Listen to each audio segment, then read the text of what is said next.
Breaking news చూస్తున్నా ఉప్పల్లో ఉన్న JV builders సంస్థ భారీగా మోసానికి పాల్పడింది. JV builders and infrastructure real estate company పెట్టుబడుల పేరుతో అమాయకులను మోసం చేసి బోర్డు తిప్పేసింది.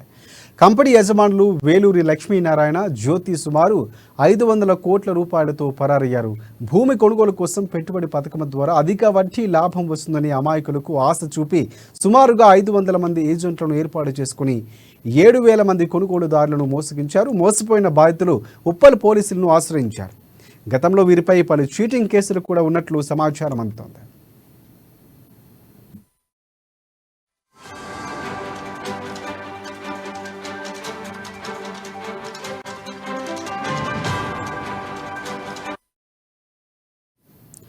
బ్రేకింగ్ న్యూస్ చూస్తున్నాం. ఉప్పల్లో ఉన్న జేవీ బిల్డర్స్ సంస్థ భారీగా మోసానికి పాల్పడింది. JV builders and infrastructure real estate company పెట్టుబడుల పేరుతో అమాయకులను మోసం చేసి బోర్డు తిప్పేసింది. కంపెనీ యజమానులు వేలూరి లక్ష్మీనారాయణ, జ్యోతి సుమారు 500 కోట్ల రూపాయలతో పరారయ్యారు. భూమి కొనుగోలు కోసం పెట్టుబడుల పథకం ద్వారా అధిక వడ్డీ లాభం వస్తుందని అమాయకులకు ఆశ చూపి సుమారుగా 500 మంది ఏజెంట్లను ఏర్పాటు చేసుకుని 7,000 మంది కొనుగోలుదారులను మోసగించారు. మోసపోయిన బాధితులు ఉప్పల్ పోలీసులకు ఆశ్రయించారు. గతంలో వీరిపై పలు చీటింగ్ కేసులు కూడా ఉన్నట్లు సమాచారం.